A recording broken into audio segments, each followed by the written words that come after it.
Assalamualaikum warahmatullahi wabarakatuh. Bertemu lagi dengan saya Irma Lasari dengan NIM 860493811. Hari ini saya akan melakukan praktikum IPA di SD dengan judul pengelompokan jenis bahan makanan sesuai dengan zat gizinya ya. Dan di sini ada karbohidrat, protein, lemak dan vitamin. Nah, di sini saya sudah menyediakan 20 jenis makanan. Nah, kita akan kelompokkan 20 jenis makanan ini ke dalam berdasarkan zat gizinya. Oke, makanan pertama yaitu ada nasi. Nasi termasuk karbohidrat. Kedua ada jagung. Jagung juga termasuk karbohidrat.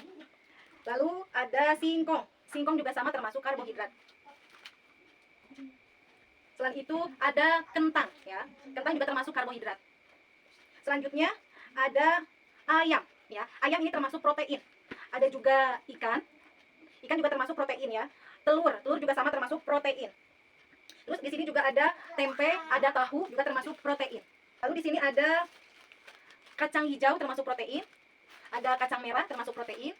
Ada kacang tanah termasuk protein. Nah, di sini ada minyak goreng ya. Minyak goreng berarti termasuk ke dalam lemak. Margarin juga termasuk ke dalam lemak.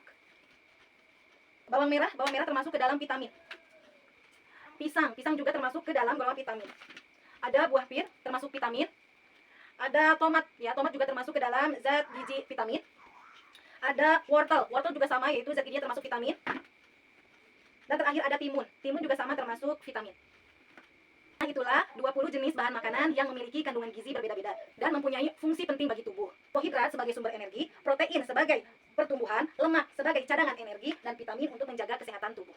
Sekian yang saya dapat sampaikan. Wassalamualaikum warahmatullahi wabarakatuh. Assalamualaikum warahmatullahi wabarakatuh. Nah, di sini saya akan melakukan praktikum selanjutnya, yaitu pengelompokan sayuran berdasarkan kelompoknya. Nah, di sini saya sudah menyediakan 20 jenis sayuran ya, yang akan saya kelompokkan ke dalam apakah termasuk ke dalam sayuran daun, apakah termasuk ke dalam sayuran buah, sayuran akar atau umbi, sayuran kacang-kacangan atau sayuran tunas. Nah, yang pertama yaitu ada selada. Nah, selada ini termasuk ke dalam sayuran daun.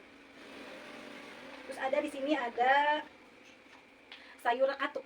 Katuk juga termasuk sayuran daun. Lalu di sini ada bayam. Bayam termasuk sayuran daun. Nah, di sini ada singkong. Singkong termasuk sayuran akar atau umbi. Lalu ada ubi jalar. Ubi juga termasuk ke dalam sayuran akar atau umbi. Ada kentang. Kentang termasuk ke dalam sayuran akar atau umbi. Ada wortel. Wortel juga sama termasuk ke dalam sayuran akar atau umbi. Ada bawang putih termasuk sayuran akar atau umbi. Ada bawang merah termasuk sayuran umbi atau akar. Ada cabai juga sama termasuk sayuran buah. Tomat termasuk sayuran buah. Labu termasuk sayuran buah. Jagung termasuk sayuran buah. Timun termasuk sayuran buah. Terong termasuk sayuran buah. Nah, di sini ada kacang panjang. Kacang panjang termasuk sayuran kacang-kacangan. Ada kacang tanah termasuk sayuran kacang-kacangan. Ada buncis termasuk sayuran kacang-kacangan. Terakhir ada toge termasuk sayuran tunas. Berdasarkan hasil praktikum, sayuran dapat dikelompokkan berdasarkan bagian tanaman yang dimanfaatkan untuk dikonsumsi, yaitu sayuran daun, sayuran buah, sayuran akar atau umbi, sayur kacang-kacangan, dan sayuran tunas. Hari ini saya akan melakukan praktikum IPA di SD dengan judul membuat makanan 4 sehat 5 sempurna. Nah, hari ini saya sudah membuat makanan tersebut ya, yang terdiri dari ada nasi sebagai bahan pokok, ada capcay ya, termasuk ke dalam jenis sayur-sayuran, karena di dalam masakan ini terdapat berbagai jenis sayuran.